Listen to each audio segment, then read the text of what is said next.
Sì, in teoria adesso si dovrebbe sentire, sì. Ok. Invece per i nostri amici qua.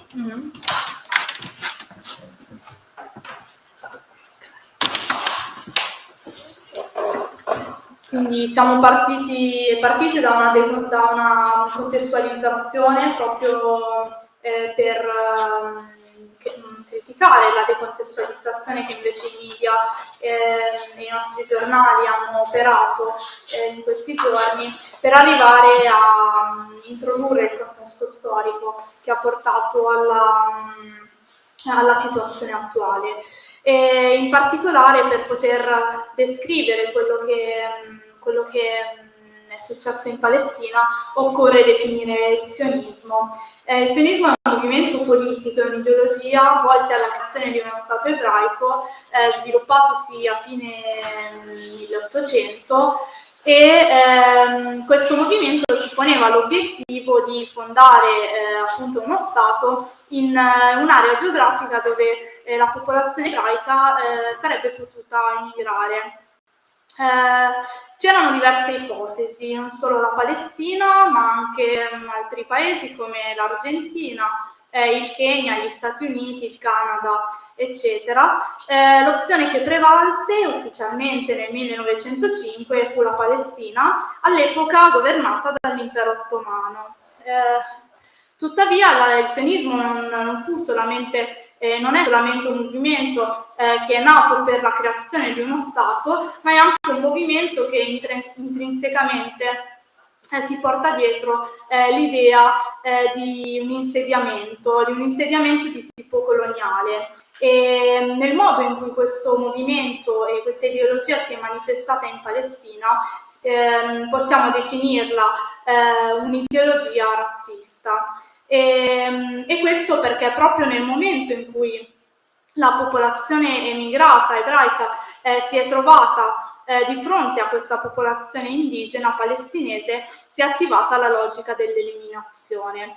E questo sulla spinta di un desiderio che mette insieme le aspirazioni demografiche e geografiche di avere quanta Palestina possibile con il minor numero possibile di palestinesi.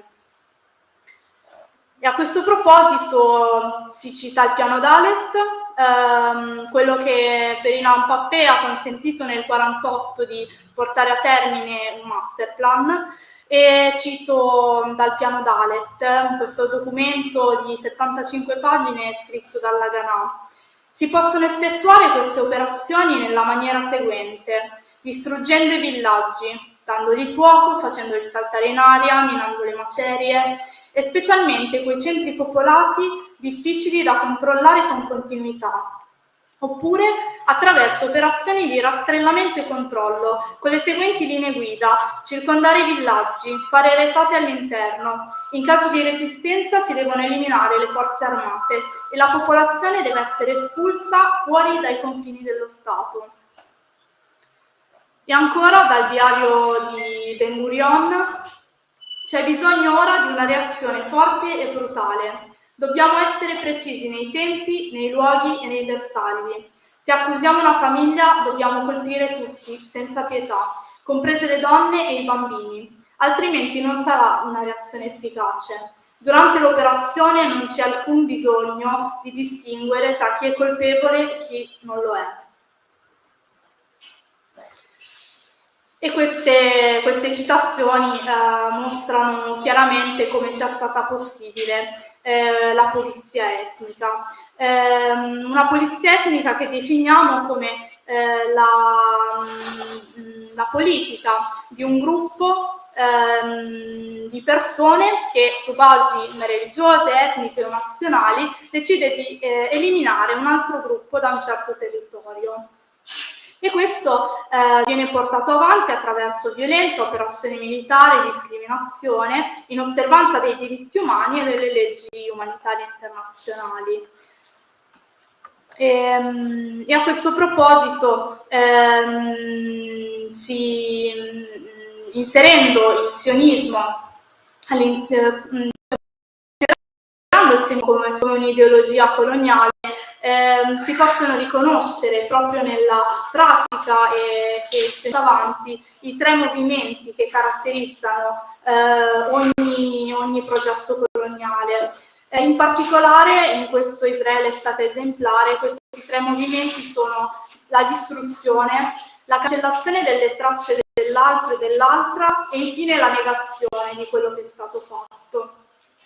A questo proposito mi viene in mente che la stessa Università di Tel Aviv, che è fondata sulla casa del Muhtar, che è palestinese, che si trovava proprio in quel luogo, narra invece di una storia totalmente inventata, come potete poi andare ad approfondire nel testo La polizia etnica della Palestina. Queste politiche di eliminazione, come ricorda il testo di Pappé, sono politiche che erano già presenti nell'immaginario, infatti si possono ritrovare all'interno dell'opera artistica, negli scritti degli intellettuali sionisti, e sono divenuti una strategia reale dagli anni 30, esitando nell'espulsione di metà delle persone palestinesi e nella distruzione di metà dei villaggi della Palestina nel 1948. Andando a vedere i dati dall'88 ad oggi, vediamo ancora che l'eliminazione della popolazione palestinese continua. Parliamo di 26.521 persone palestinesi uccise a fronte di 3.000 persone israeliane uccise. E qui iniziamo un viaggio nella storia che ha portato alla depopolazione e alla ripopolazione della Palestina. Nell'82 arrivano 25.000 immigrati ebrei, provenienti soprattutto dall'Europa dell'Est. Nel 91 viene fondata l'Associazione per la colonizzazione ebraica per aiutare i coloni sionisti in Palestina. Nel 96 viene pubblicato il libro fondante del sionismo, scritto da Herzl, e iniziano contemporaneamente le operazioni dell'Associazione per la colonizzazione ebraica in Palestina. Nel 1901 il Fondo Nazionale Ebraico acquista delle terre palestinesi e stabilisce però che queste terre potevano essere usate e lavorate solamente da persone ebree. Nel 1904 arrivano 40.000 immigrati sionisti. Nel 1909 a nord di Jaffa viene fondata Tel Aviv. Nel 1914 gli ebrei rappresentano il 6% della popolazione e inizia la Prima Guerra Mondiale. Nel 1917 c'è la dichiarazione di Balfour, nella quale lo Stato inglese si impegna a sostenere un focolare nazionale ebraico in Palestina. Le forze ottomane si arrendono a Gerusalemme. Nel 1918 la Palestina è occupata dagli alleati, termina la Prima Guerra Mondiale e termina con essa la dominazione ottomana in Palestina. Nel 1919 c'è il primo congresso nazionale palestinese a Gerusalemme e respinge la dichiarazione di Balfour, chiedendo l'indipendenza. Nel contempo la commissione sionista, alla conferenza di pace di Parigi, richiede una Palestina ebraica e dice che il maggior numero di arabi deve essere convinto ad emigrare. A questo proposito ricordo la posizione del movimento nazionale palestinese, che si basava su due principi: l'autodeterminazione dei popoli, quindi le persone palestinesi pensavano che questo diritto spettasse anche a loro, come tutte le altre popolazioni che erano sotto l'impero ottomano che si era arreso su quei territori. L'altro principio era la democrazia.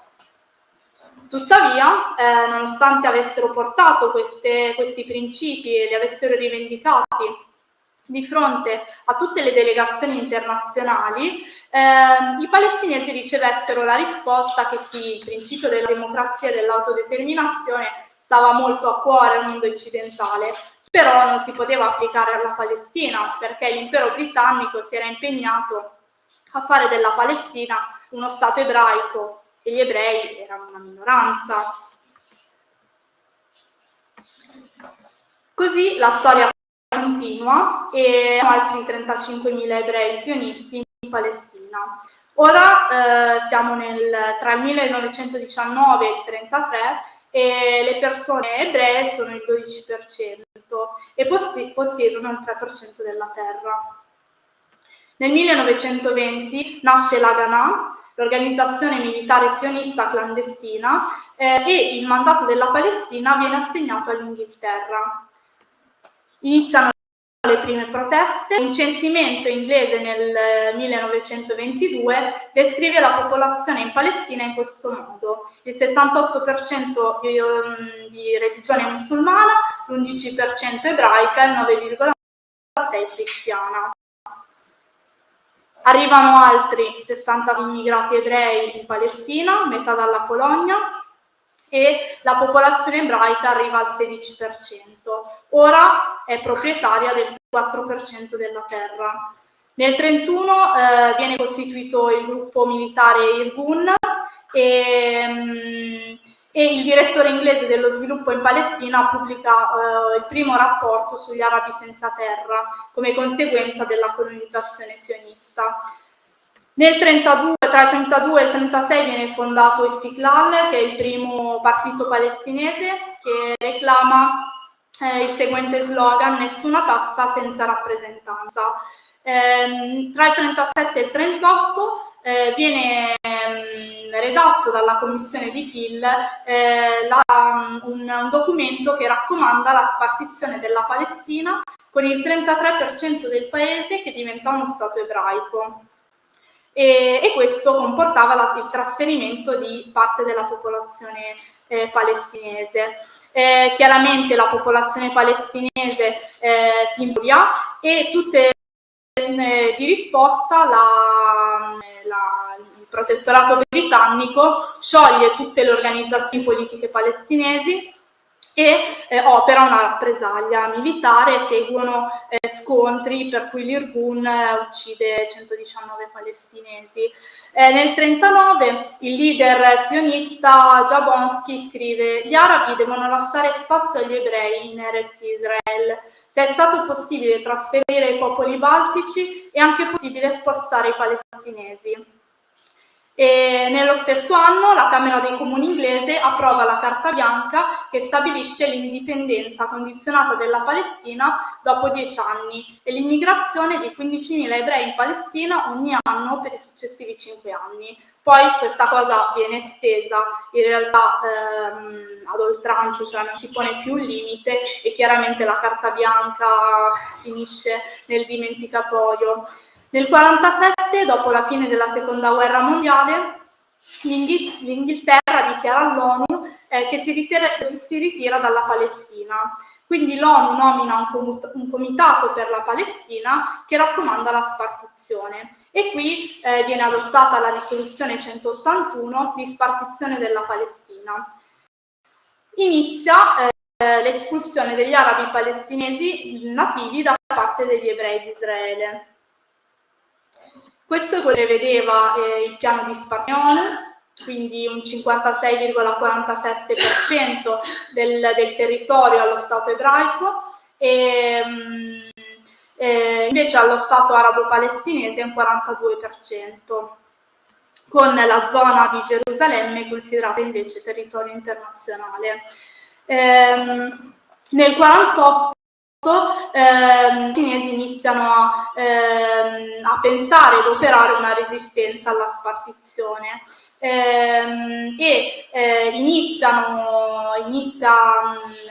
iniziano i primi scontri armati e l'Inghilterra pianifica di cedere porzioni di terra a qualsiasi gruppo abbia il predominio nella regione.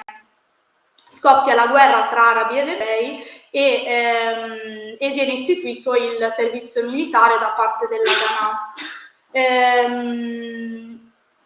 A questo punto il piano Dalet è portato a termine. Quindi il presidente Truman assicura tutto il suo sostegno alla causa sionista e i leader arabi decidono di accettare una tregua e un'amministrazione fiduciaria limitata piuttosto che la spartizione. Continuano le operazioni di pulizia etnica, in particolare viene espulsa la popolazione tra Haifa e Jaffa e successivamente grazie anche alle armi giunte dalla Cecoslovacchia, i villaggi lungo la strada tra Tel Aviv e Gerusalemme sono tutti occupati e le persone residenti espulse.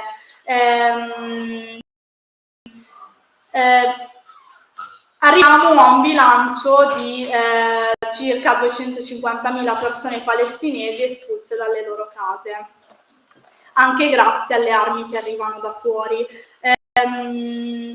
Truman riconosce immediatamente lo Stato di Israele e non appena Israele dichiara l'indipendenza, è molto curioso che questo riconoscimento arriva dopo solo 11 minuti, seguito da quello sovietico.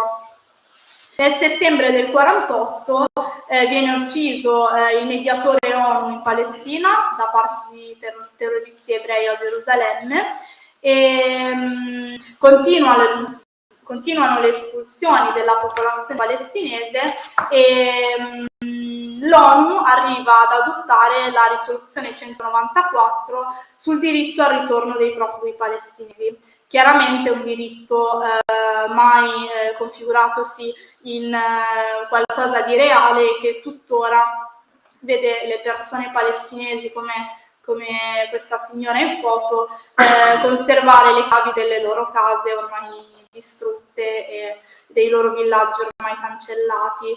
Tutte le persone palestinesi attualmente in diaspora che hanno dovuto lasciare i loro territori avrebbero però diritto a ritornare. E a questo proposito mi piaceva condividere con voi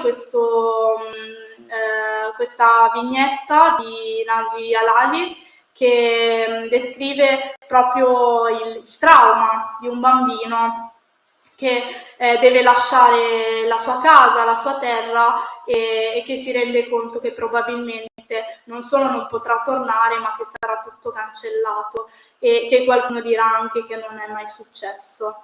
E a questo proposito Naji Alali, che tra l'altro è stato ucciso in circostanze molto sospette mentre andava a lavoro in Inghilterra, scrive: Andala è nato a 10 anni e avrà sempre 10 anni. È a questa età che ho dovuto lasciare la mia patria. Quando Andala tornerà in Palestina avrà sempre 10 anni e solo allora comincerà a crescere. Le leggi della natura non si applicano a lui perché è un'anomalia, come lo è perdere la propria patria. Quando tornerò in Palestina, tutto tornerà ad essere normale.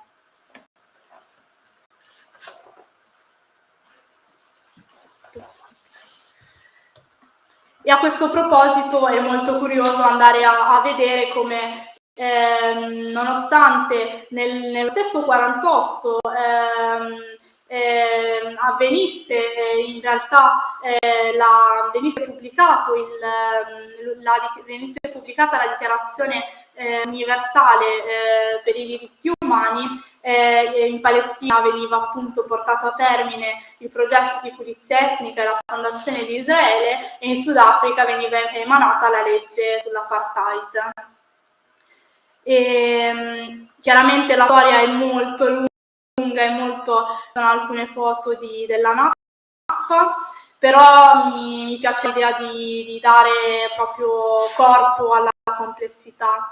E per cui arriviamo dopo anni di soprusi e di pulizia etnica a diversi conflitti armati. I conflitti armati che vedono i paesi arabi impegnati anche in una sorta di difesa anche legata ad interessi personali, diciamo statali dello Stato, per esempio dell'Egitto, che si vede occupato la penisola del Sinai, della Siria, che si vede occupata dalle alture del Golan. Tuttavia tutte queste guerre non portano a nulla di fatto, anzi a un peggioramento della situazione, tant'è che appunto la Palestina viene praticamente ridotta a un territorio totalmente frammentato e addirittura quelli che poi venivano considerati i primi accordi di pace, gli accordi di Oslo, in realtà portano a un ulteriore peggioramento della situazione, con un attacco diretto allo stesso Arafat, che viene successivamente dal 2001 assediato nella propria residenza e molto probabilmente avvelenato col polonio. Ci sono poi diverse posizioni, però l'autopsia svizzera dice questo, e diversi attacchi proprio ai rappresentanti politici palestinesi. E arriviamo a un non riconoscimento fatto dello Stato di Palestina, nonostante gli accordi di Oslo in realtà prevedano l'istituzione dello Stato di Palestina da parte della NATO principalmente. E questo sappiamo che rappresenta una delle principali fonti di non pressione poi su Israele nel rispetto del diritto delle persone palestinesi. Quindi arriviamo a una Palestina frammentata, a una Palestina dove abbiamo Gaza, che è una prigione a cielo aperto, che dal 2007 è sotto il controllo di Hamas e nella quale dal 2007 c'è un blocco che rende la vita insostenibile, come lo stesso hanno dichiara. Abbiamo una Cisgiordania che è praticamente frammentata in numerose aree, tra le quali ci sono gli insediamenti coloniali israeliani, e quindi vediamo il checkpoint, quindi la gente per andare a lavoro deve subire questo e a volte appunto questi checkpoint chiudono improvvisamente e ci si trova lì per ore, magari dovendo andare in un ospedale. Così è il caso di Gerusalemme Est, che invece viene reclamata da Israele, e addirittura Israele è arrivata a spostare tutte le sue sedi istituzionali, e l'ambasciata americana stessa è arrivata a posizionarsi a Gerusalemme, e ci sono appunto tutte le rivendicazioni di Israele su Gerusalemme, e quindi diciamo tutte le persone, ci sono diritti diversi tra le persone palestinesi, posto che appunto le palestinesi sono considerate comunque cittadine di serie B, però chiaramente ci sono gli arabi del 48, che sono i palestinesi che sono rimasti dentro Israele, quindi nelle loro case, che hanno poi per il passaporto israeliano, le persone che vivono in Cisgiordania, e quelle che vivono in condizioni peggiori di tutte sono quelle a Gaza.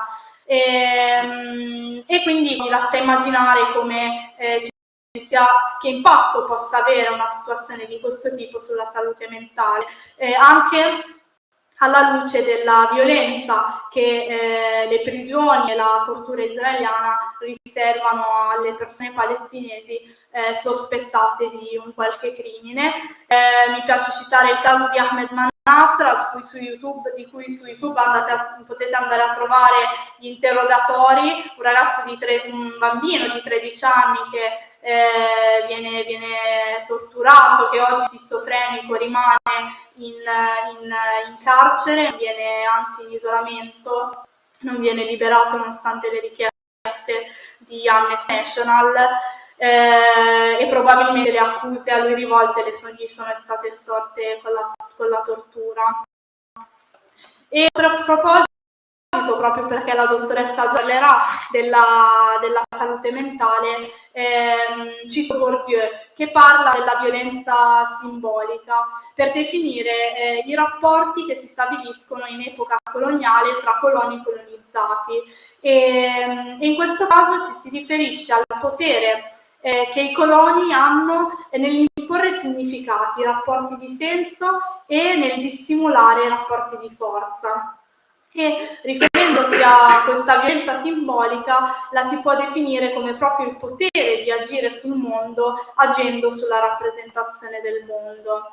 E in particolare appunto qui Mahmoud Darwish ci mostra come i tentativi israeliani di cancellare la storia, il geologo occupato a analizzare la sua roccia per provare che sono un viandante senza occhi, ci mostra chiaramente qual è l'operato di questa violenza simbolica e di tutto il revisionismo storico che Israele porta e fa nei confronti dei palestinesi. E l'altro spunto interessante è quello che collega la storia alla psicanalisi. E cito Desserteau che dice: i morti perseguitano i vivi, li mordono di un morso segreto e ripetuto, così la storia stessa è cannibale e la memoria diviene la scena chiusa su cui si contrappongono due operazioni opposte, l'oblio e la traccia amnesica, che è il ritorno di ciò che viene dimenticato, ovvero l'azione di questo passato ormai costretto a camuffare le sue fattezze. In termini più generali, ogni ordine autonomo si costituisce in virtù di ciò che elimina, producendo un residuo, condannato all'oblio. Ma ciò che viene escluso si insinua nuovamente all'interno di questo luogo puro, ne prende di nuovo il possesso, lo turba, rende illusoria la consapevolezza del presente di essere a casa propria, si nasconde nella dimora. E a questo proposito è molto interessante, si è collegata alla dottoressa Jabr, parlare della salute mentale in Palestina. Chiaramente alla luce delle violenze, della violazione del diritto internazionale che tutti noi conosciamo, vi presento appunto la dottoressa che è psichiatra, Dott.ssa Jabr, welcome. I present you. La dottoressa è una psichiatra, psicoterapeuta, direttrice dell'Unità di salute mentale del Ministero della Sanità palestinese. Nei suoi testi, di cui appunto ho citato su Mood, dietro ai fronti, affronta delle tematiche veramente interessanti come la differenza di genere, la discriminazione razziale e come la solidarietà con le persone oppresse possa essere terapeutica. Per cui do il benvenuto alla dottoressa. Welcome, doctor, and if you want to present briefly yourself, your work, then we will address you with our questions.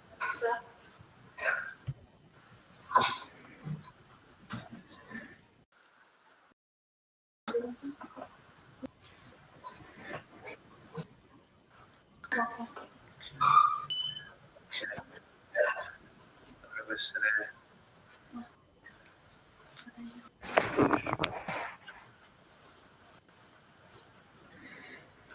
Here we go.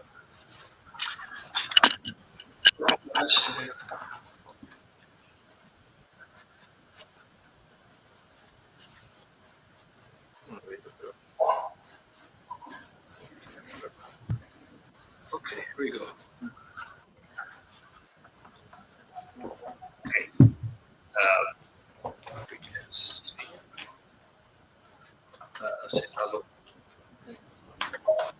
Hi, Dr. Jabr, you're welcome. Do you hear us?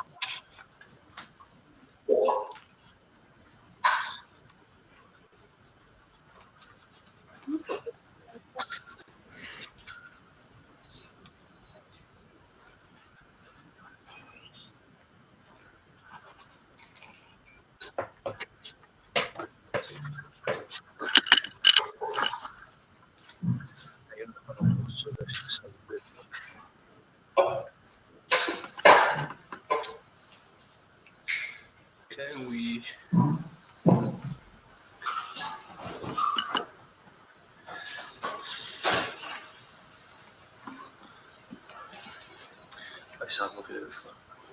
Che cosa? Forse è silenziata? Sì.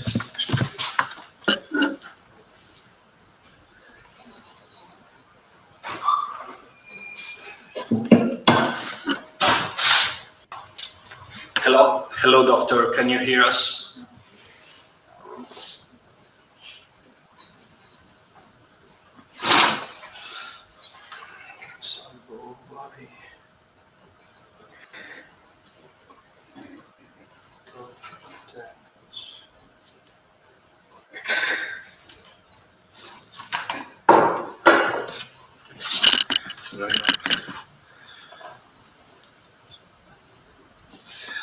Hello, doctor. Can you hear us?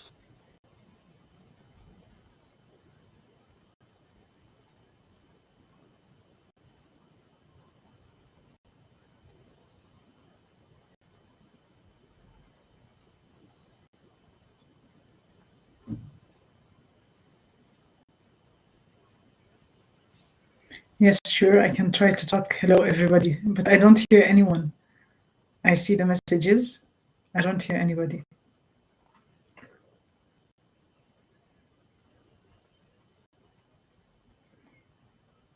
I hope you can hear me. Please confirm.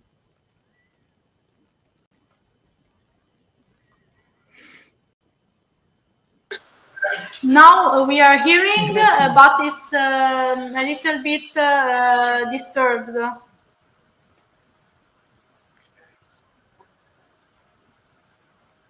Forse la connessione no. Non so. Voglio provare un'altra connessione. Cambiamo connessione. Ok. Io non ho la regia. No? We are trying to change connection. Maybe it's our fault. We are trying.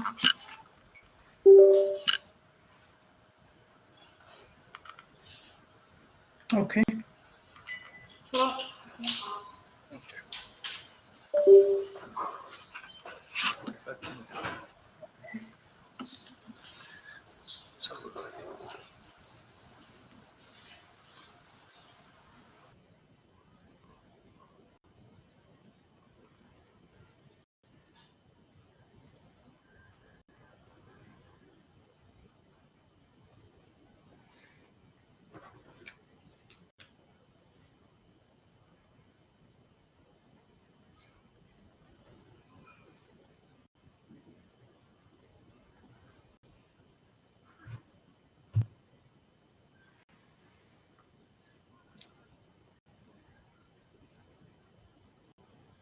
Okay, here we are. Now we're hearing you. We're sorry about the technical difficulties. Yes. And here we are. Passiamo da ritiro del telefono.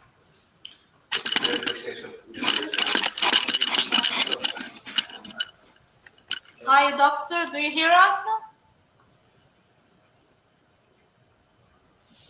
No, ora lei non sente noi.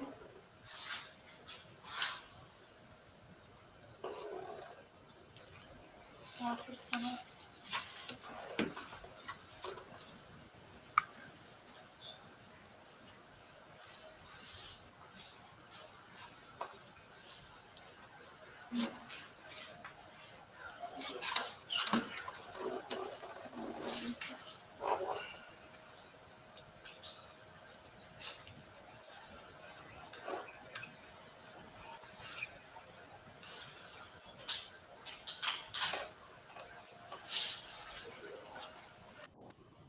Okay. All right. I'll exit and reconnect. Sorry. I don't know how to exit anyways. Okay. Now we're hearing you. We are hearing you very well, but we want to know if you hear us.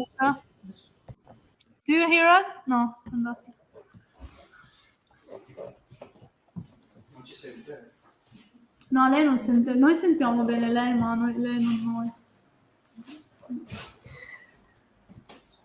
Ok. Sì, sono a posto.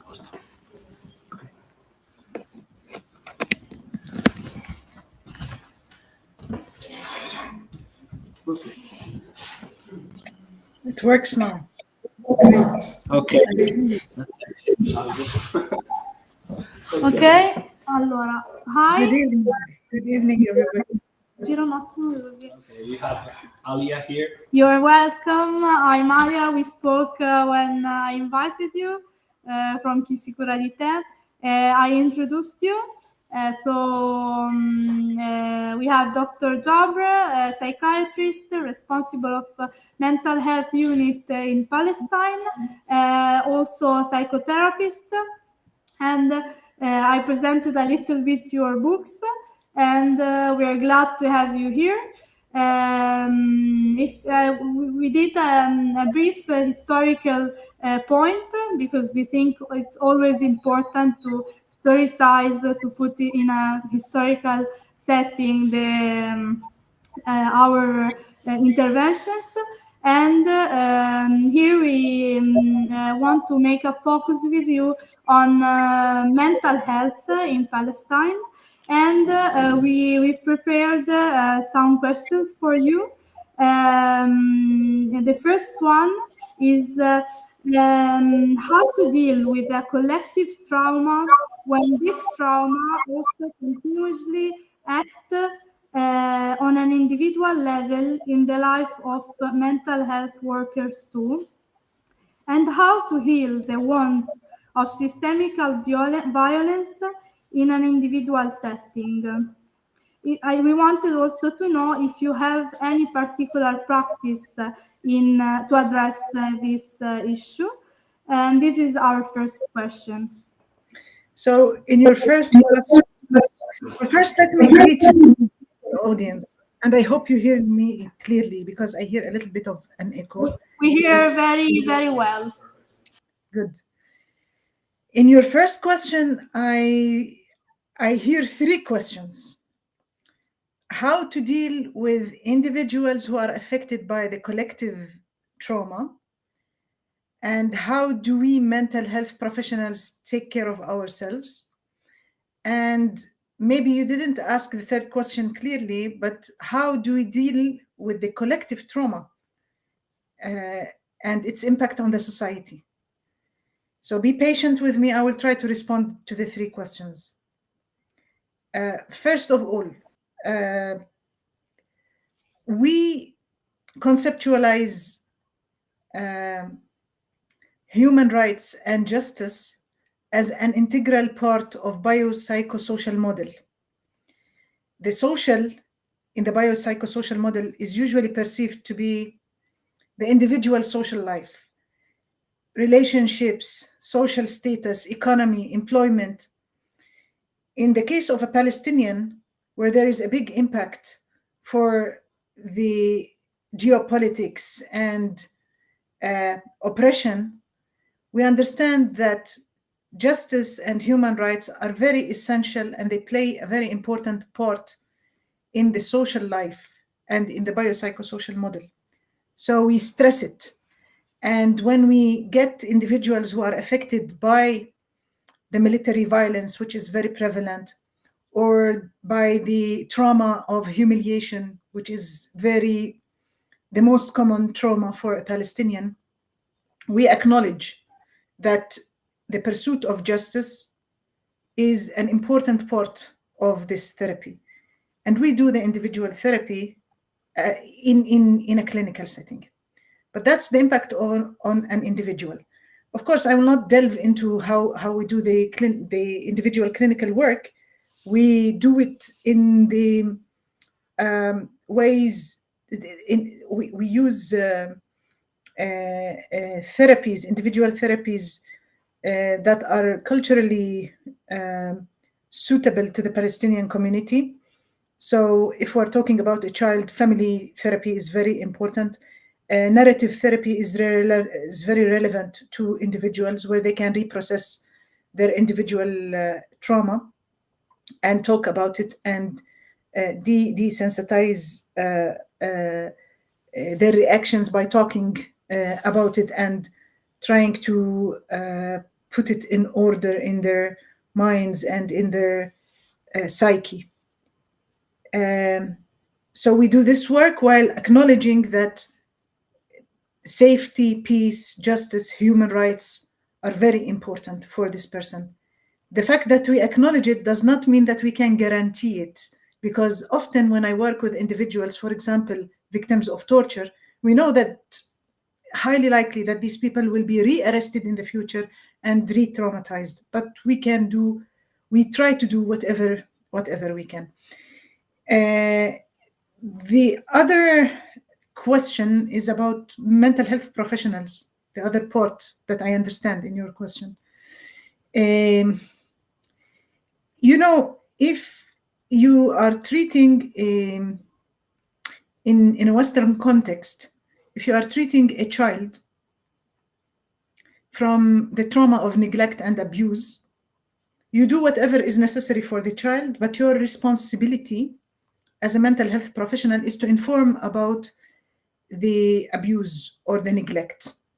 So we Palestinian mental health professionals, we find it our responsibility not only to treat individuals, but also to be advocates and call for the implication of human rights, the application of human rights, and the ceasefire in the Palestinian context. This is why you find a person like me who is fully immersed in clinical work, but I would take the time and challenge the American Psychiatric Association when they write a statement supporting the Israeli attack on Palestinians. So advocacy is perceived as part of our obligation. And we are, on the one hand, professionals and also Palestinian citizens and who are affected by trauma. We ourselves are affected by hardship. When we go from one place to another, we spend a long time on checkpoints. We have family members who can be arrested, who can be killed by military violence. So we live this experience. We try to take care of ourselves and we try to reflect and theorize on our reality. And at the same time, we perceive that advocacy and challenging the hegemony, the political hegemony and the hegemony of Western medicine and Western mental health as part of our responsibility as Palestinian residents and also as mental health professionals. Now, trauma for an individual can change your nervous system for a while. It can create a damage to the brain tissue in a way or another, to the connection between brain cells. But a collective trauma can create damage to social cohesion, to the social fabric that connects us Palestinians. When the whole society is traumatized, and when we fail to stand up against this trauma and violence, it is likely that we will internalize the negative representations that are made for Palestinians. We internalize that violence when we cannot oppose it or resist it. And we will feel, it is possible that some of us will feel inferior and we will feel that we are of a lesser nature. This is why we take in all that aggression and all that negative representation against us. That is the collective trauma in Palestine, which is usually left unnoticed, although it is very important.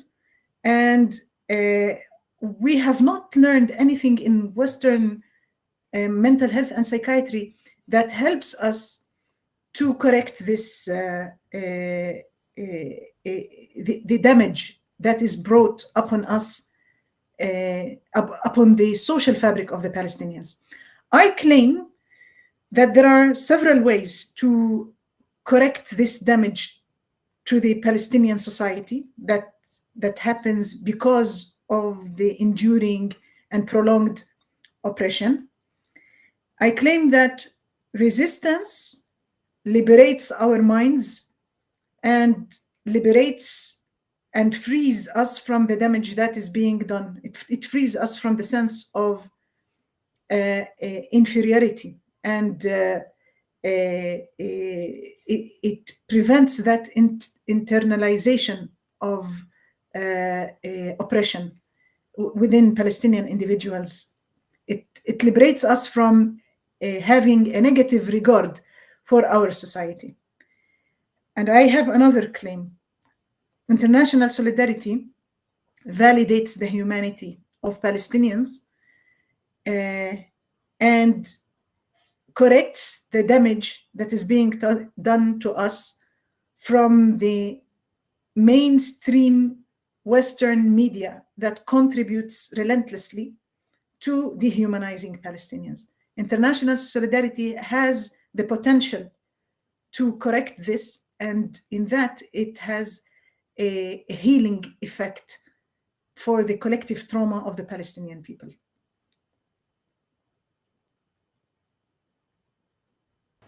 Thank you, Doctor. We saw also in those days the shameful the shameful adjective that Israelis addressed, with whom Israeli addressed the Palestinians like animals,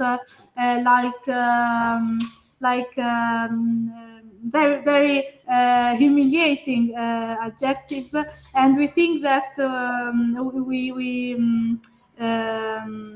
we think also that alliance and the fact that we stand with Palestinians is therapeutic itself, as you also wrote in your texts.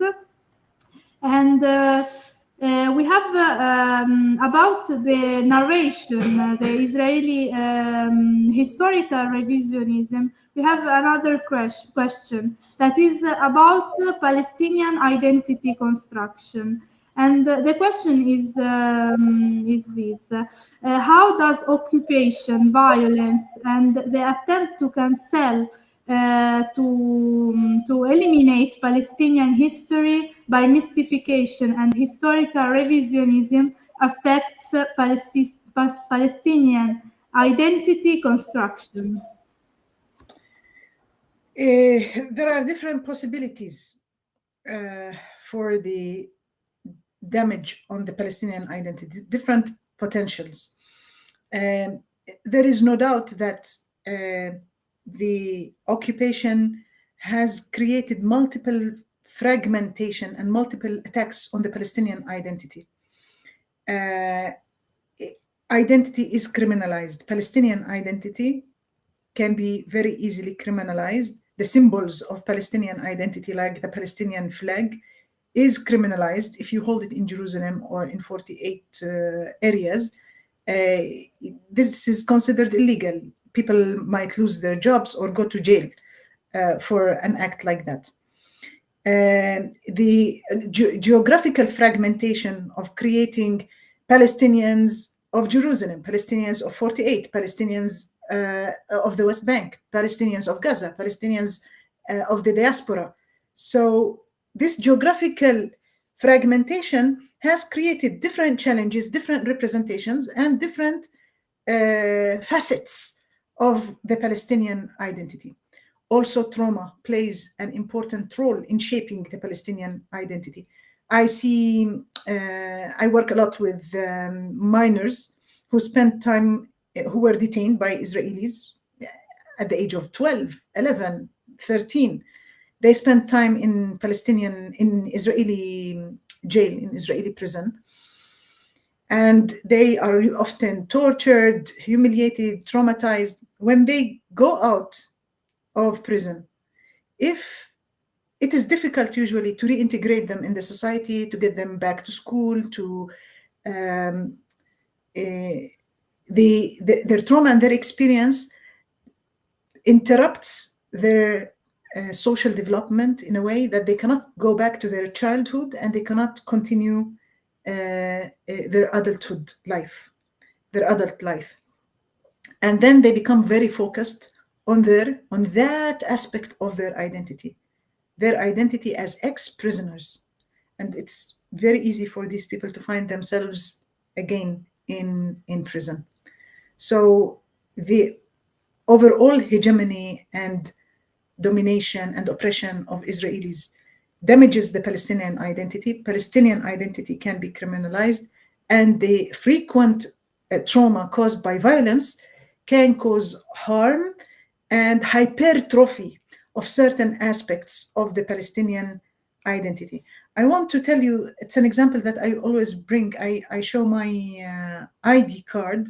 It refers to me as a resident of Jerusalem. I come from Jerusalem, and my official Israeli papers refer to me as a resident with no nationality, a resident of Jerusalem.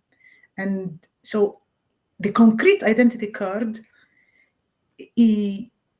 deletes my national identity and refers to me as a person with no identity, and it makes my status in Jerusalem very vulnerable, very fragile, and this residency card can be revoked very easily if we don't abide by the unjust law and regulation in Jerusalem.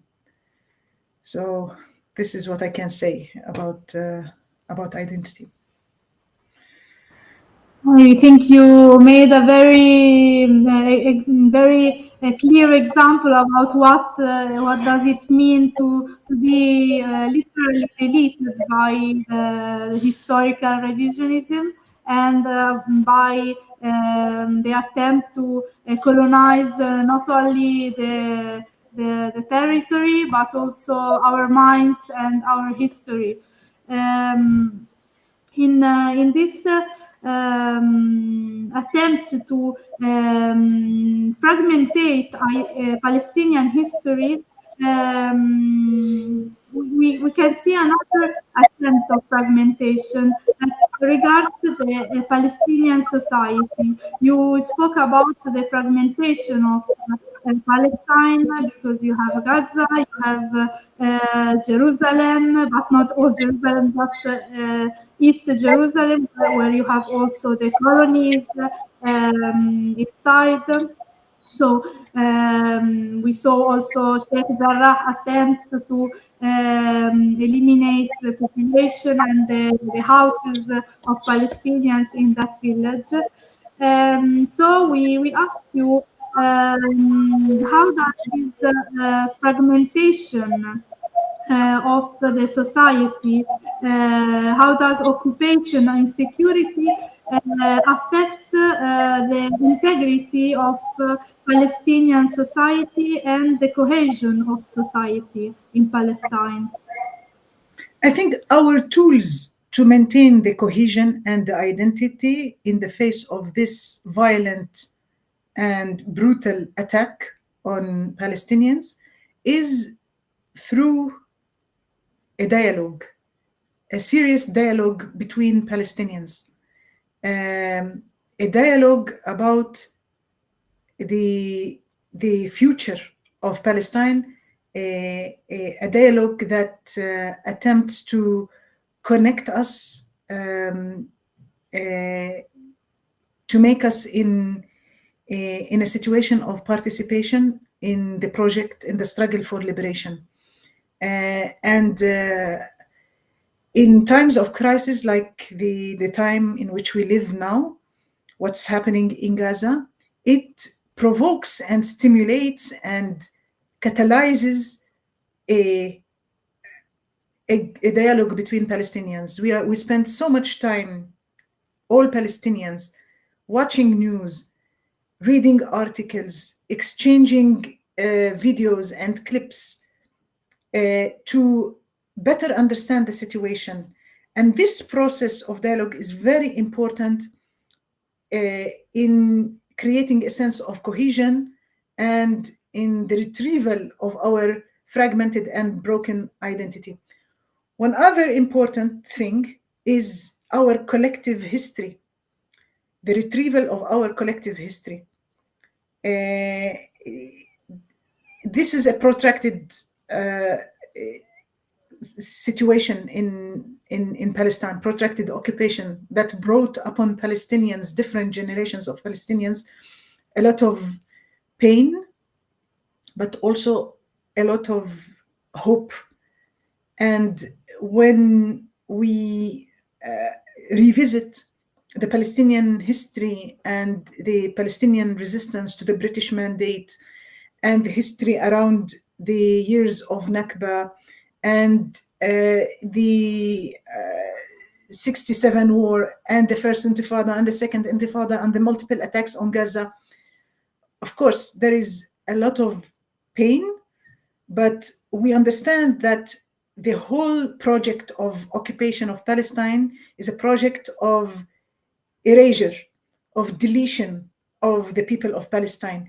It's a project where the new settlers attempt to replace the indigenous people of historical Palestine, the Palestinians. So it's part of all the traumas of the past. The Palestinians still exist. The Palestinians still feel their national identity very strongly. So all the cruelty of military occupation has not deleted or distracted our sense of identity completely. And this is something that we can be proud of. And this is something that maintains the hope for Palestinians. I don't deny the pain. I don't deny the disappointment. But there is also hope and a sense of pride for Palestinians. And I think this hope and pride give us the will to go ahead in our struggle for liberation. And we understand that liberation is not the end result of our journey in this life. It is the journey by itself. We live our lives knowing that we walk through the path of liberation and the struggle for liberation. I think there is, in Palestine, we lost so many people and many, many victims, but there are also heroes in Palestine, and keeping the images of heroes maintains our motivation to keep going in this difficult pathway. Yeah, it's very sad, but it's also very, I think also sometimes sadness can be something that we doesn't make us freeze, but can also make us to make connections, because Palestinians are all affected by this sadness that occupation causes. But it's nice to see how Palestinian connection can make life rebirth after all this destruction and the death that we saw in Gaza. And on the other hand, I cited before when I made the presentation also Palestinian intellectuals and Palestinian poets like Mahmoud Darwish, like Najil Ali and Hamdallah for the right to return in Palestine. And so also the role of Palestinian culture and heroes is really important. And in the past intervention, you talked about the necessity of not having an Occidental point of view in mental health healing in Palestine. And I saw some interview you made about PTSD. So I wanted to ask you also about this concept and how, what do you think about this concept and how can it be contextualized in a place like Palestine? You know, the question of PTSD is only one example of why we challenge the hegemony of Western mental health in Palestine. But also Western, before I talk about PTSD, I would like to say that Western mental health tends to pathologize individuals' experiences. And in Palestine, most of the painful experiences are collective. And although they generate a lot of pain and social suffering, but we cannot pathologize them. The context is pathological. The context generates a lot of pain, and the context need to be treated, not the individual. So that's one thing. It's the individualization versus the collective experience. One other problem is that it is ahistorical. The Western psychiatry does not consider the history and the impact of the history on the minds of people. And usually it doesn't capitalize on the culture and the healing aspects of the Palestinian culture. As for PTSD, you know, many organizations, local organizations in Palestine, try to translate our pain in a language that Western mental health professionals would understand it. So there were many researches and studies about PTSD. But I believe that the diagnosis of PTSD best captures the experience of an American soldier who goes to the battlefield in Vietnam, in Iraq, and then when they go back to the safety of their home, they experience the nightmares and the intrusive thoughts and hypervigilance and avoidance. Palestinians live day by day in the battlefields, not as soldiers, as residents. It's the only home that they know for themselves. Trauma is enduring, prolonged, repetitive, collective, historical, transgenerational, and there is no post. There is no safe place. Hypervigilance, which can be seen in the case of the American soldier in the safety of his home as unnecessary. In the case of Palestinians, it is necessary for survival. Avoidance is also necessary for us. So no doubt that there is trauma and it is very prevalent, but it doesn't result in a clinical description that is similar to the PTSD that we read about in textbooks.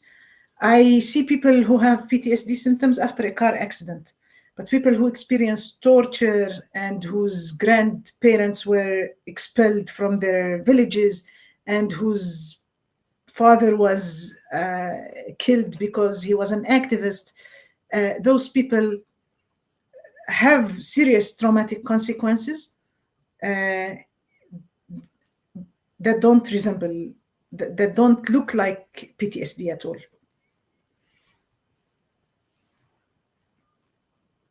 Okay.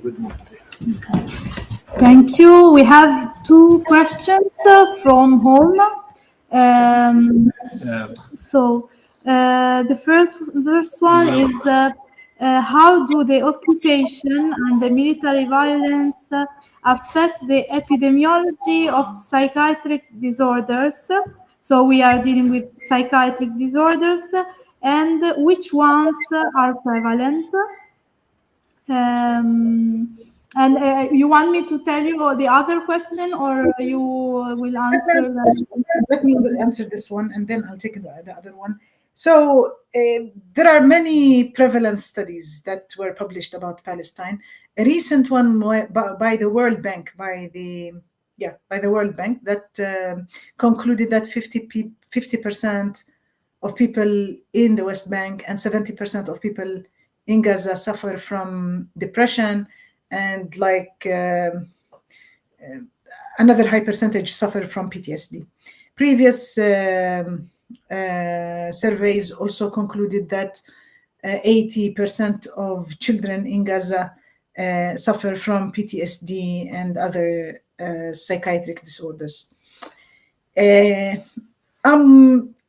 question the methodology of these studies. For example, the World Bank study distributed the WHO-5, the World Health Organization questionnaire 5 about the well-being questionnaire, and people scored high. But this questionnaire cannot make any conclusion about depression. It makes a conclusion about people about the well-being, and people who score high need further assessment. Also, if we go now to Gaza and distribute the WHO-5, who wouldn't score positive? So there is an ethical question about conducting surveys in a time of crisis that we need to raise. And also the methodology is not culturally sensitive, in my opinion, because the disappointment and frustration that results from the political situation can be expressed in symptoms that look like depression sometimes. We call it in Arabic al-wahn, the malaise and the fatigue and the disappointment and the disinvestment and the lack of motivation. That is a natural reaction to the feeling of abandonment by the international community, by the world who teaches us relentlessly about human values and human rights, and then watch silently. I'm talking about official regimes, governments. They watched silently mainstream media that was defending Israel's right to defend itself. Over 50 days, they were watching. So if you come and ask Palestinians and distribute the WHO-5, everyone would score really bad on the WHO-5. A more serious study was published in The Lancet by WHO 2019, before COVID and before the escalation of violence in the West Bank. And it concluded that 22.1% of the people in Palestine need mental health services. It didn't specify which disorders are most common. WHO usually, that conducted many surveys in conflict areas, concludes that the point prevalence would double in, like, the point prevalence of mental health disorders is usually doubled in conflict areas. And this includes everything: depression, anxiety, what we call common mental disorders, depression, anxiety, panic attacks, and even psychosis and schizophrenia and bipolarity. So this is what we know about the prevalence. And then there is, I want to ask, because people really like numbers, and we have always to translate our suffering into numbers in order to be credible. I really question the validity of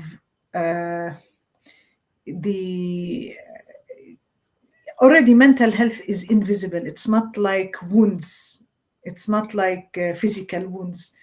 But when we attempt to give numbers about it, we have to remember that not everything can be calculated, and not everything that we can calculate is relevant.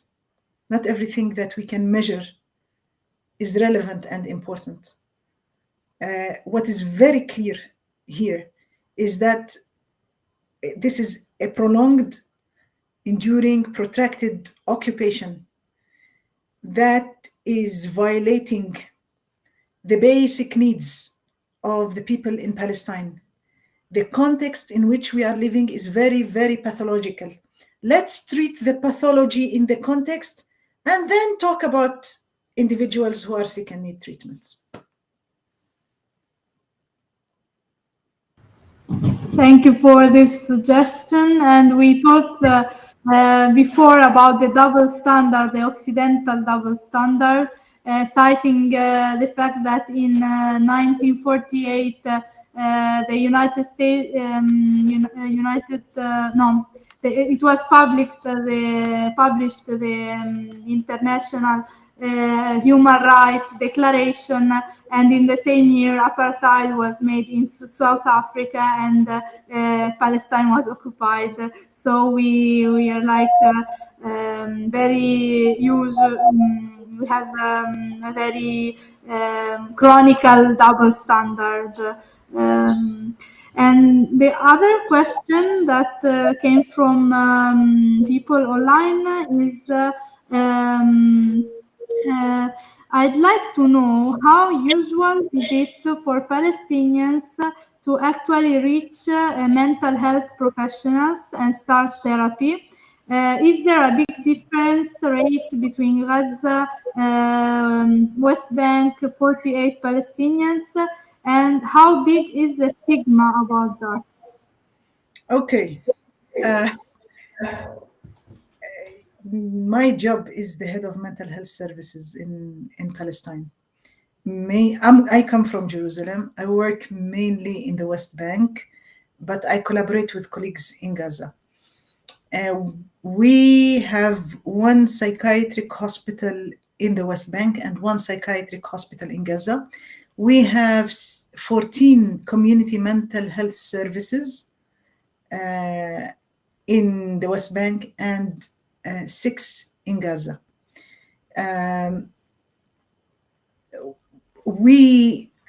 Our specialized mental health professionals are no more than 1% of the overall health staff in Palestine, and we spend no more than 1% of the total mental health budget, of the total health budget on mental health. So that's very small. So you can see how under-resourced and understaffed we are. In reaction to that, we've been very keen on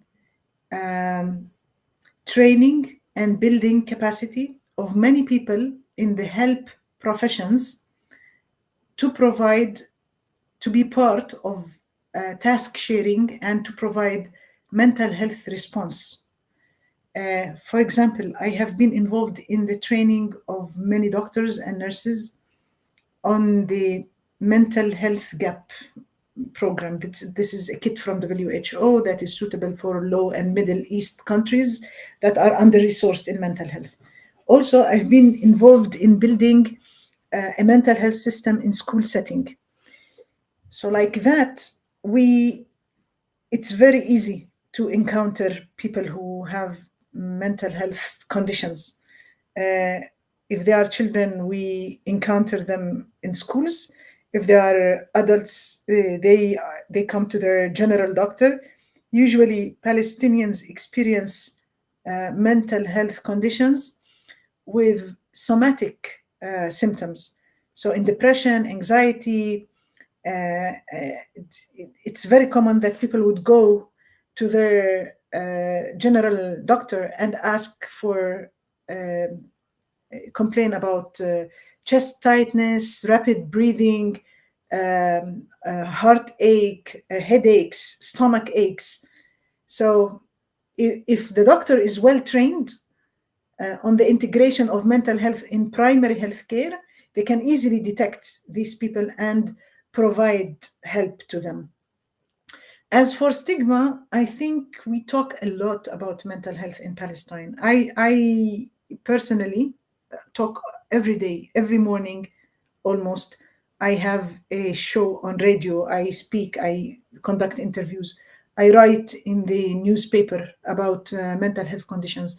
I connect the subject to any relevant circumstances that are taking place. We talk about the mental health of children, of school kids, of adults, of certain professional groups. Now I'm concerned about the mental health of doctors working in emergency rooms who can easily have vicarious trauma because they see very difficult conditions. And the mental health of journalists who work in the battlefield and see difficult images. The mental health of rescue staff, rescue teams in Gaza who get people from underneath the rubble. So we don't spare any opportunity. We are understaffed. We work on a very small budget, and we try to compensate for that by educating people a lot about mental health. And by this education, we bypass stigma, and stigma will not be a big obstacle in having people perceive care. I want to say one last example of people in the helping profession. In the Palestinian society, we see many people go, for example, a person with OCD, obsessive compulsive disorder, who have obsessive thoughts about their purity, if they do the washing before the prayer in the right way, if any sexual thoughts that disturb them, they would go and ask a religious figure before they come and ask the doctor. So in certain occasions, I trained religious figures on basic things that they need to detect as signs for mental health conditions. And this was very, very helpful. Unfortunately, we could not continue doing this, but I think certain topics like suicide, drug addiction, OCD, depression, it's very helpful to educate religious figures about it, because they are usually consulted by people.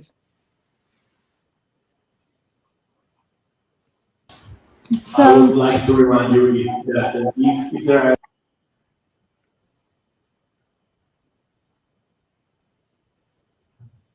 we're asking also if we have questions here. I can address you last question about 48 Palestine's mental health, which is healed in Israel and by Israelis. How does, if you study this question, and what are the limits? We saw, like in ethnopsychiatry, we saw we have many books that describe how it is impossible that a colonizer, for a colonizer to heal a colonized. So I have this question about 48 Palestinians with psychiatric disorder. Well, I don't think Israelis believe that it is impossible for them to treat Palestinians. And treating Palestinians can be used as part of the of the laundry, of the occupation washing, of the washing of the occupation. So they offer the best health opportunities for Palestinians. Nevertheless, I encounter many people who don't trust the Israeli system and who prefer to come to the Palestinian system to be treated. I bridge the two systems somehow because I'm a resident of Jerusalem, familiar with the Israeli system. I don't work with the Israeli system at all. I work within the Palestinian system, but often I supervise professionals who work within the Israeli system, and they talk about these difficulties. So I want to give you a recent example from professionals that I worked with. Some of these professional psychologists who provide mental health support for children, Palestinian children, in schools within the Israeli system. One of them told me that a child was killed in the context of political violence. His classmates referred to him as a martyr, a shaheed. She, the educational psychologist, was silent. She could not react to that. The system expects her to hush the boys. But her identity and her national background understands where this comes from. So the Israeli system sometimes it silences these people. It makes people, it puts people in paralysis. It cripples them. They become ineffective because there is a double bind between the system that they work in and their understanding and empathy and compassion with the people that they work for. So there is this tension between the two. To say Allah yarhamu or peace be upon his soul for someone who dies in the political context is something that can be criminalized within the Israeli system. Every day I see someone who chooses to not be treated in the Israeli system. A Palestinian employee working in a medical setting, an angry Israeli guy gets in the professional place in his workplace and starts shouting at him, telling him, "You terrorists, what are you doing in our hospital? Go to Gaza," shouting at the Palestinian employees. And so the guy reacts verbally to that. The angry Israeli man sprays him with pepper. He loses consciousness and falls on the ground. No one comes to help him. They call the police, and the police takes the Palestinian employee for interrogation.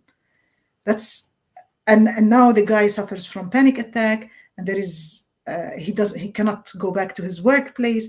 So it's very, very complex conditions. So yeah, I think there are the political reality stands. It pollutes the therapeutic relationship often in these encounters, and we need to be aware of it. And it's very important to make room and space to talk about it. And since the beginning of the attacks, since October the 7th, the level of repression went very, very high in Jerusalem and 48 areas. And people really fear their colleagues if they are working in the Israeli system, because in certain circumstances, it was the other employees in the Israeli institution that informed about certain Palestinians that they listen to pro-Palestinian media. There is a song or a photo of Abu Ubaidah on their phone. So anything that people are being held accountable for their opinion and for their feelings regarding what's happening in Gaza and for other Palestinians. It's a complex situation, and it doesn't permit usual therapeutic relation, I think. We have last question, if it is okay for you, and it's from Elena Medi. She asked, "Thank you, Dr. Jabr, for your vibrant testimony. My question is, how can I control my rage and perceived impotency in the face of what has happened and is happening to Palestinian people? of course, in the perspective of resisting to it and solidarizing with Palestinians. This question everybody asks, everybody here in Palestine, they ask me this question. They talk about feelings of fear, guilt, and helplessness. And my answer to that is that we need to accept these feelings because they tell us something about ourselves, about our value system. They tell us something about the situation and how the situation is affecting us. And after accepting these feelings, we take the feeling as a direction. We feel bad because this feeling is giving us a direction about where we need to go. And I cannot decide what direction should everyone, I think it is a very personal question. Everyone should find the right direction for her or himself. But I want to say that one of the accurate definitions of trauma that I like a lot is that trauma is the disaster of helplessness. When we feel helpless, when we cannot do anything, when we are freezing, when we are paralyzed, it feels bad. And then we become traumatized. So it's important for people to move from that status of helplessness to becoming active, to decide what is your domain, what's your space, where can you contribute effectively. Choose the things that match your characteristics, your field of expertise, and try to do something helpful that takes you a few steps towards your end goal in the direction that is indicated by your hard feelings. One other thing that liberates us from the difficult feelings is to talk to others, to communicate, to be in a dialogue, to try to process these feelings with other people. It's important not to be isolated in our feelings, because I think repression, it generates many bad feelings. And when you're silent about them and you don't communicate them, these feelings make you sick. Eventually the repression will pathologize you, or you will explode. One day these feelings become explosive and then you become dangerous. So it's very important to deal with the feelings day by day with others and understand them, pay attention to the feelings and see to which direction they are taking you, and how can you use the feelings as a fuel for action and making change.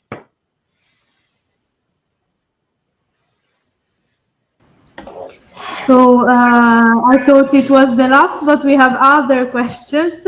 And this is, I think, a question that we dealt with, but I will add also something I thought while you were speaking. And the question is, do you have an idea of how many children and adults suffer from PTSD because of the ongoing occupation? This is the question. And my adding is, when you was talking about the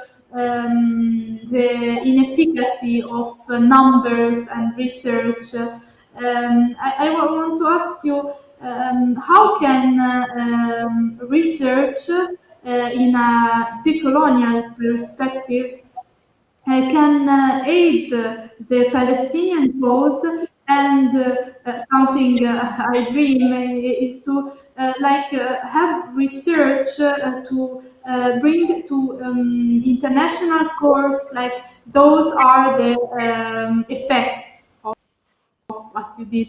Sure, international law doesn't work in Palestine. It's blind, and we know the geopolitical situation. But I want just to ask if we can imagine a pathway of this in this sense. I would question the question first, because I already objected to the applicability of PTSD in the Palestinian context.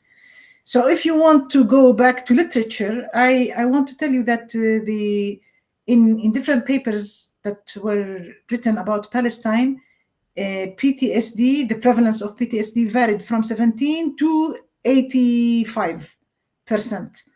And that shows you those different variant results show you the inappropriateness of the diagnosis.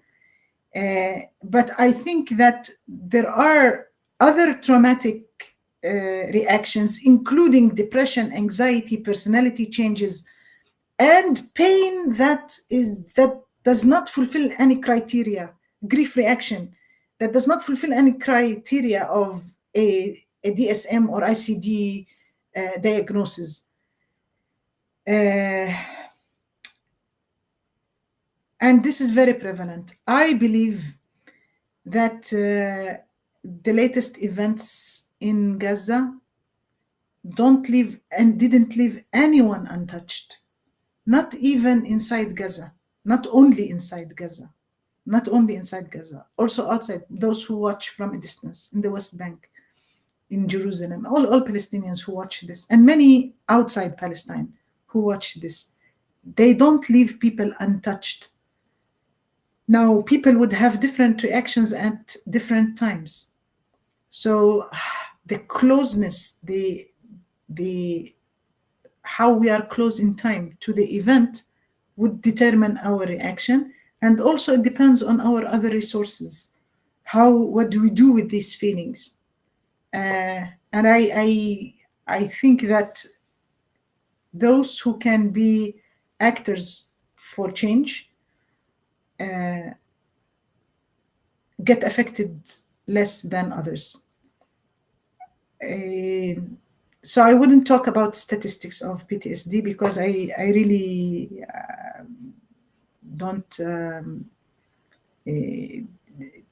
believe in the construct of PTSD. Sorry, the question was long. I don't know if I'm missing other sub questions in your question, so please feel free to remind me. There was my question that it was about the importance of research. So I agree with you that numbers can be really unuseful in a tragedy like Palestinian tragedy. But I am asking, if that can also, with international community engagement, can be a way to put it on an international law table. Yeah, I think it is important, but let us prioritize. Because given how few we are mental health professionals and how big is the demand for mental health services, I don't think that research is the most urgent thing. In my opinion now, when I'm looking at the crisis, last night I got a piece, a letter to the publisher of The Lancet, printed. It came out, you can find it online, in which I talk about how Palestinians try to meet the needs, the mental health needs in Gaza crisis. So I say that the most urgent thing is ceasefire and the establishment of a safe place and the restoration of basic needs of water, medicine, food, shelter. Then we can talk about mental health interventions. And these mental health interventions should be based on support groups, open spaces, safe spaces for people to express themselves. Many of the experiences are unspeakable. So symbols, a symbolic expression through play, through arts, through culture, through narratives are important. So collective interventions, and some people need to be handled in individual clinical setting, but the majority need support groups and collective interventions. And research comes the last thing on the list of priorities. Research will come later. We should not be quick to go and research. First, because when there is a humanitarian crisis, when people are suffering so much, and before we provide any intervention, what's the point of researching and coming up with data? But later on, after we do the ceasefire, establishment of safe place, collective interventions, and then later on, when the intensity of violence is gone, it fades away, we can study the aftermath of this crisis. To do this work, I think qualitative research is most appropriate for the Palestinian experience, to capture the nuances and the complexity of the situation. And this is my opportunity to tell you that we need help in doing that. We need help because we are overworked, because we are overwhelmed, because this is too much for us, because it's too painful. The details are too painful, and it's better to do that with partners. I work a lot with victims of torture, and I always find it easier to work with somebody. It's too overwhelming when I do it alone, or when I write the file, the documentation file alone. This work can be too painful for one person. So we need help in doing this work and documenting this work. And we do it not only as researchers, but I think it's I personally feel that this is our obligation to testify for this phase of Palestinian history. This is our testimony. In Arabic language, there is a connection between the words martyr, shaheed, and those who bear witness, shahid. So it's on the same spectrum to sacrifice yourself completely for the well-being of others, that's the shaheed, and to bear witness for the unjust situation and to tell the truth, to speak truth to power, is about being a shahid. And I think research and documentation is also important because this is our testimony for a testimony about what's taking place in Palestine. And please, if any one of you, or if you know anyone who would like to bear witness and to join us in this heavy work, you're most welcome. Sure, we would be very happy to collaborate, and I would like then to talk also about it, and we will. And I want also to ask you, because we promoted recently a telemedicine campaign. It was the idea was not our, but we shared this and promote this idea.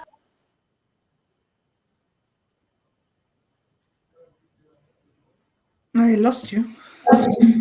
Oh, okay. Do you hear me? Yeah. Okay. I was saying about telemedicine. about telemedicine. We promoted a campaign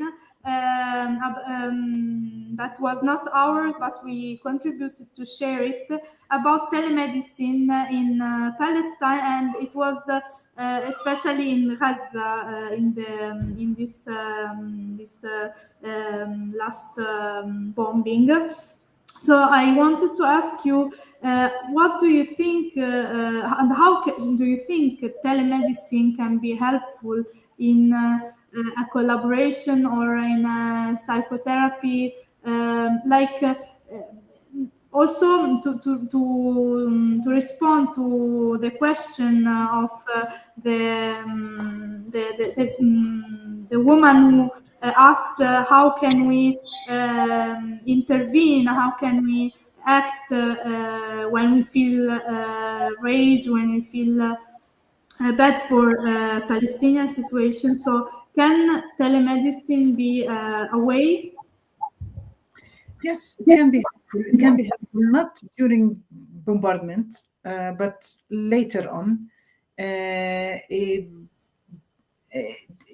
During the bombardment, electricity, internet was not available. It was difficult to reach colleagues in Gaza. I probably didn't mention to you, but I used to work in Gaza. I used to train colleagues there, and I know many people that I wanted to help at an individual level, but it was difficult to communicate with people there.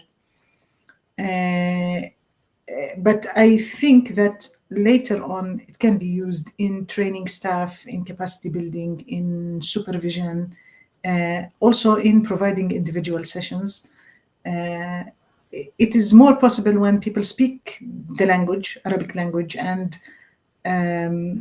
they are they are sensitive to the culture and to the predicaments of telemedicine also. Remember, our occupation is Israel, the country that occupies Palestinians. It exports spying software to the world. So that needs to be taken into consideration also when telemedicine is provided.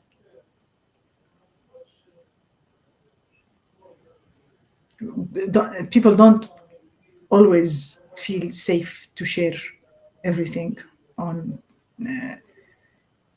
telemedicine. Yeah, I think it can be a big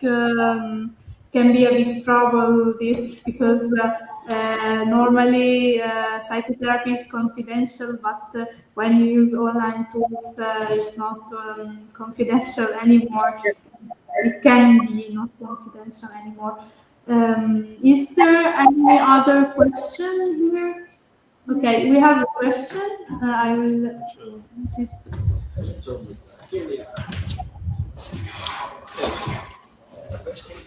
Yeah, because of the first talk, I want to see, you said that there are two things we can do against trauma if someone has a trauma, and one was the resistance.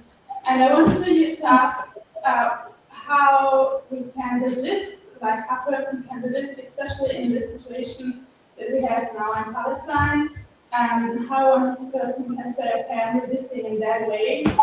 And what did you meant with resistance in general? So this question is about resistance, right? Trauma can be overcome with resistance. And my question is, which way of resistance and how can one individual person resist against what's happening in Gaza? Resistance is there is not one form of resistance. There are resistances, different, it's a wide and variant spectrums of ways of resistance. And I think the system of oppression wants people to lose their agency and to give up and surrender and be isolated and not connect with others. So anything against the intentions of the system of oppression is a form of resistance. And I think it is not appropriate for anyone to choose the way of resistance for another, because everyone is aware of his own subjectivity and capacity, and can decide what to do, what they are capable of doing. But we observe, even in our research, there was a research conducted in Gaza a long time ago about comparing children who participate in demonstrations and those who don't, people who participate in collective funeral of martyrs, who go and visit injured people in hospital and support them, and those who don't. And the data shows that those who are engaged and participate in acts of resistance showed less symptoms of trauma. So it is important to know this. And we see, I hear it every day from people who sometimes the resistance can take a form of speaking up, detecting a piece of misinformation that is used against Palestinian as part of the wicked propaganda that dehumanizes Palestinians. So when people research and find out that this photo that was used to support the misinformation and the accusation that Palestinians raped Israelis, it comes from Iraq, for example. This is a photo of a Kurdish girl, and it was detected in 2022, not now. So this kind of little contribution gives people a sense of relief, a sense of agency, and a capacity to make change. Those are the things that the occupation and the oppression means to damage for Palestinians, and not only for Palestinians, for pro-Palestinians in Western countries. Every day I hear from friends and colleagues and acquaintances in the West that people are threatened in their jobs, in their schools, if they speak up on behalf of Palestinians.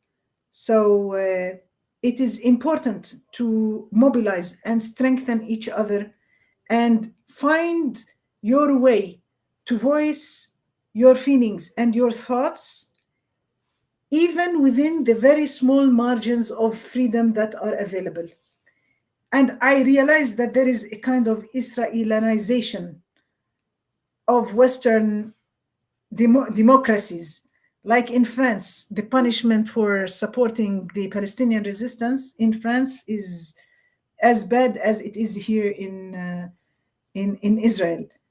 But people can find their way to speak up and speak truth to power.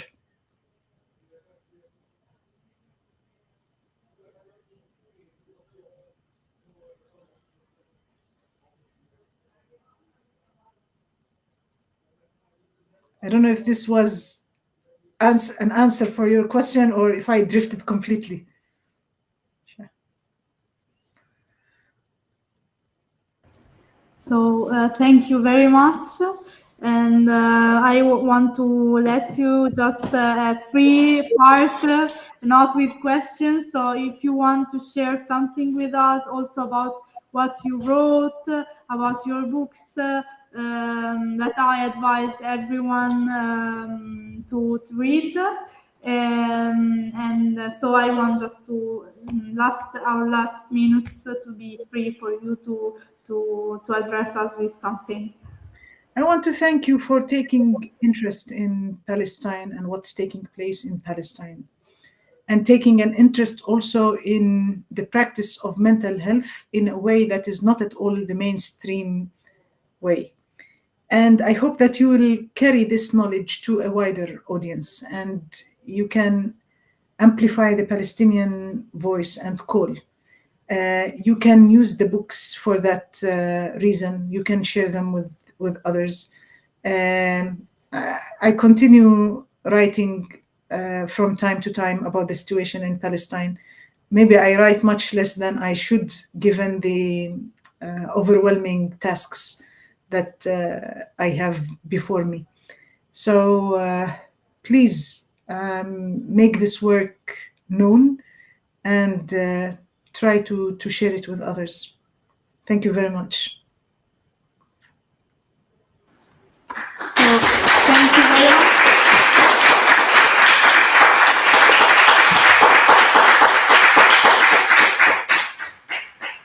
Thank you very much for your time. Thank you. I will see you later in other situation and other collaboration. Thank you. Bye-bye. Bye-bye.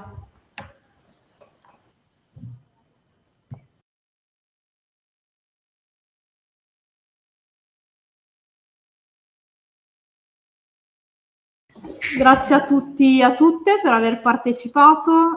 Spero che con i limiti della connessione si sia riuscito ad avere una buona riproduzione dell'evento e vi ringraziamo ancora e vi invitiamo a seguire i nostri canali, Chi si cura di te, Medicina Decoloniale, per aderire alle nostre iniziative e far parte eventualmente della nostra associazione.